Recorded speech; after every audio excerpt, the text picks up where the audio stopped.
वाला था।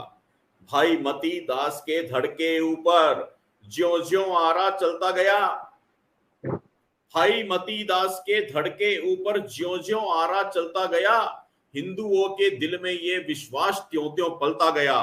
अब डरने की नहीं जरूरत आतंक और फरेब से, गुरु की टोली करेगी रक्षा जालिम औरंगजेब से।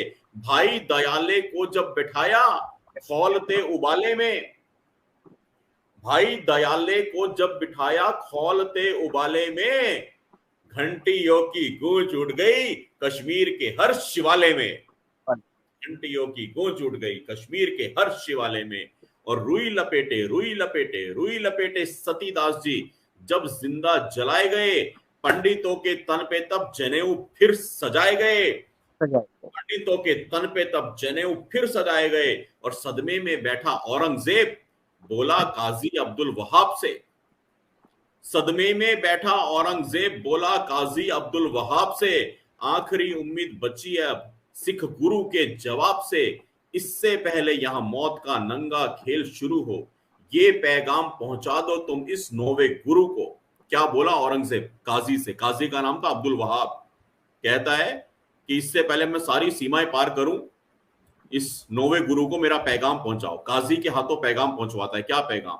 ये पैगाम पहुंचा दो तुम इस नौवे गुरु को, या तो घुटने टेक के अपने अभी कलमा पढ़ ले वो, या तो घुटने टेक के अपने अभी कलमा पढ़ ले वो, या तलवार की नोक पे मेरी गर्दन अपनी जड़ दे वो, या तलवार की नोक पे मेरी गर्दन अपनी जड़ दे वो। काजी की काजी की काजी की काजी की आंख में डाल के आंखें गुरु तेग बहादुर मुस्काए। जब काजी अब्दुल वहाब जाता है गुरु जी के पास में औरंगजेब का ये पैगाम लेके और बोलता है कि भाई कलमा पढ़ ले वरना तेरी गर्दन उतार देंगे, तो काजी की आंख में डाल के आंखें गुरु तेग बहादुर मुस्काए, गुरु तेग बहादुर जी का उत्तर सुनकर दुश्मन थर्राए। क्या कहा गुरु जी ने?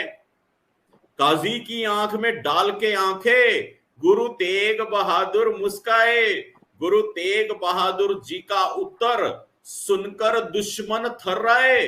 बोले कि गीदड़ों के झुंड कभी सिंहों के कदम हटा सकते हैं?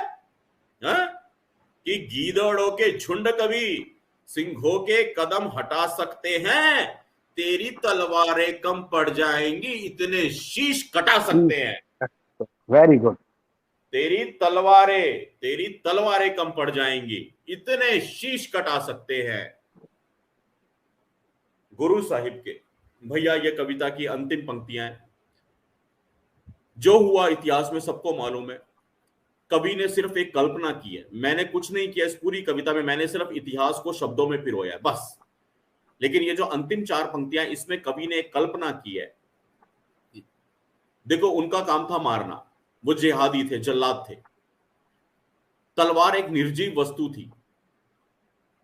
जब वो तलवार गुरु जी के शीश पे यहां चली होगी, तलवार ने जब गुरु तेग बहादुर जी का गर्दन काटी होगी, तो तलवार सबसे पास होती है कान के, जब गर्दन पे यहां चलती है तो कवि की कल्पना इतनी सी है कि शायद वो तलवार कुछ कह गई होगी गुरु तेग बहादुर जी के कान में। इस पूरी कविता में मेरी बस ये कल्पना है, बाकी तो इतिहास है भैया।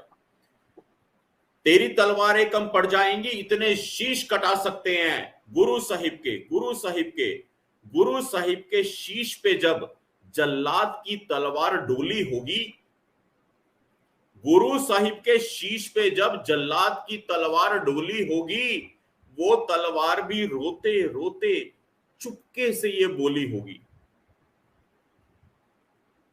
गुरु साहिब के शीश पे जब जल्लाद की तलवार डोली होगी, वो तलवार भी रोते रोते चुपके से ये बोली होगी, अरे किस मिट्टी के बने हो सदगुरु। क्या कहा होगा तलवार ने?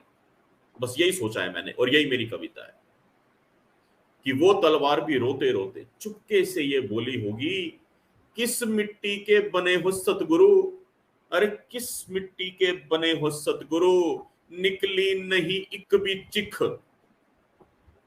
किस मिट्टी के बने हो सतगुरु, निकली नहीं एक भी चिख, तन है तुहाडी कुर्बानी ते तन है तुहाडा सिख। धन है तुहाडी कुर्बानी ते धन है तुहाडा सिख, धन है तुहाडी कुर्बानी ते धन है तुहाडा सिख, धन है तुहाडा सिख। बहुत बहुत बहुत बहुत आशीर्वाद। आप सबने इतने मन से मेरी कविता को सुना। दीपक भाई आपको भी बहुत बहुत प्रणाम, बहुत बहुत प्रणाम।